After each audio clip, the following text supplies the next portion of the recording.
नियंत्रण लगाते हुए लोगों को एक बेहतरीन माहौल दे सकें।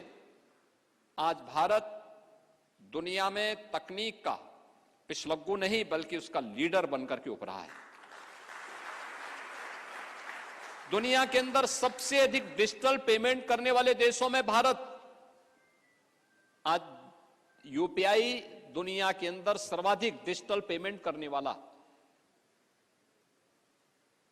यानी भारत ने डिजिटल क्रांति के क्षेत्र में दुनिया को अब लीड करना शुरू किया है और ये नए भारत की ताकत का एहसास दुनिया को कराता है।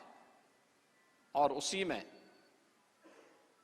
अब बीएसएनएल भी 4G की इस क्रांति के साथ दूर दराज के उन क्षेत्रों में जहां पर हम लोग झेलते थे, दूर दराज के गांवों में, क्योंकि मुझे याद है 2017 में जब मुझे मुख्यमंत्री का दायित्व दिया गया था, हमने तय किया था कि ऑप्टिकल फाइबर के माध्यम से या नेटवर्किंग के माध्यम से हम बीएसएनएल की सेवाओं को हर ग्राम पंचायत के साथ जोड़ें।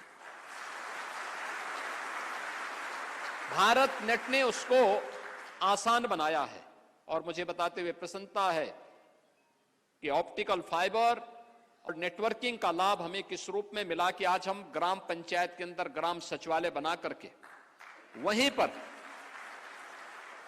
पर हम आय प्रमाण पत्र, निवास प्रमाण पत्र, जन्म और मृत्यु प्रमाण पत्र ग्राम पंचायत में गांव के लोगों को उपलब्ध करवा रहे हैं। न केवल इससे रोजगार का सृजन हो रहा है बल्कि बैंकिंग की सेवाएं भी बैंकिंग कॉरेस्पॉन्डेंट सखी के माध्यम से गांव-गांव में उपलब्ध करवाने का कार्य इस बेहतरीन नेटवर्क के माध्यम से आज प्रारंभ हो गया है। आपने देखा होगा पहले किसी भी वृद्धजन का, किसी निराश्रित महिला का, किसी दिव्यांग जन का या किसी भी रिटायर्ड कार्मिक का कोई पेंशन की सुविधा होती थी, उसके लिए उसको चक्कर लगाने पड़ते थे, कार्यालय चक्कर लगाने पड़ते थे। अगर 300 की पेंशन होती थी, 6 महीने में एक बार आती थी, 1800 रुपए कुल हुए तो 1800 में 900 ही उसको मिल पाते थे। 900 रुपए भ्रष्टाचार की भेंट चढ़ते थे। प्रधानमंत्री जी ने व्यवस्था की कि अगर 1800 रुपया है तो 1800 रुपया ही उसके अकाउंट में जाएगा, एक भी पैसा कम नहीं कोई भेज सकता।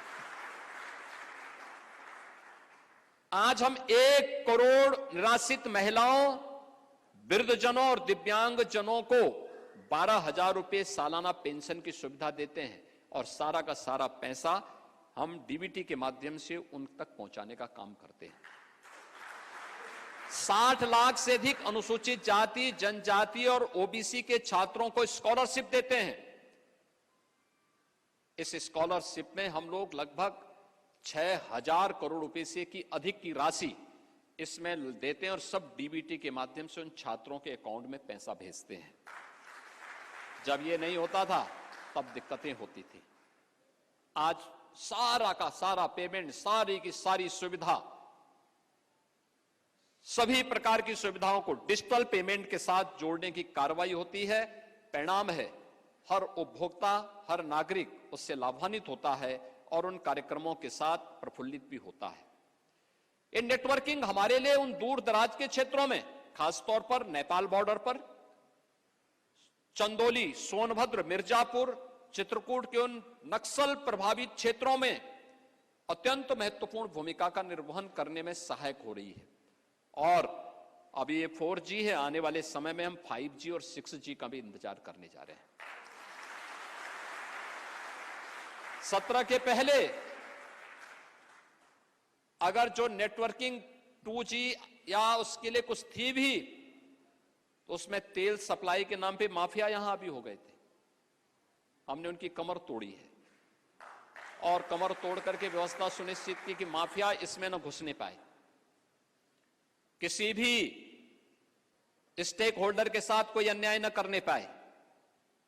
प्रधानमंत्री जी के विजन को जमीनी धरातल पर उतार करके हर एक उपभोक्ता को भी और बीएसएनएल परिवार से जुड़े हुए हर एक स्टेक होल्डर को भी पूरी सुरक्षा प्राप्त हो और उसको पूरा संरक्षण देने का कार्य, जहां प्रदेश सरकार डबल इंजन की सरकार के साथ मिलकर के कार्य कर रही है, वहीं साथ ही साथ आज की सेवाएं हमारे लिए अत्यंत महत्वपूर्ण होगा, क्योंकि यह हमारे दूर दराज के क्षेत्रों, ग्रामीण अर्थव्यवस्था को एक नया आयाम देने वाला है।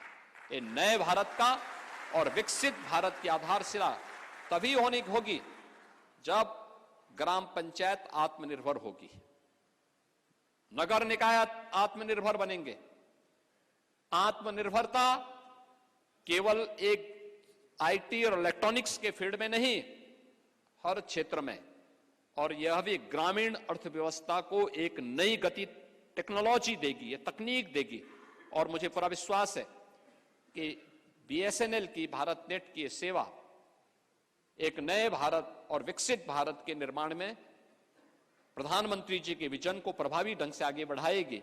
मैं आज के इस अवसर पर एक बार फिर से इन सभी सेवाओं के लोकार्पण के लिए प्रधानमंत्री जी का वर्चुअल उत्तर प्रदेश के अंदर इस बेहतरीन सेवाओं को आज लोकार्पण का कार्यक्रम होने जा रहा है। पूरे देश भर को आज इस सौगात विजयादशमी के उपहार के रूप में प्रधानमंत्री जी देने वाले हैं। मैं इस अवसर पर उत्तर प्रदेश वासियों की ओर से उनका हृदय से आभार व्यक्त करता हूं।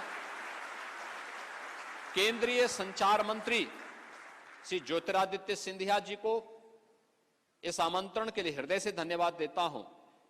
बीएसएनएल परिवार और उनसे जुड़े हुए अन्य सभी स्टेक होल्डर्स को हृदय से धन्यवाद ज्ञापित करता हूं और आप सभी अन्य स्टेक होल्डर्स को बधाई देते हुए आप सबको शारदीय नवरात्रि और विजयादशमी की मंगलमय शुभकामनाएं देते हुए अपनी वाणी को विराम देता हूं।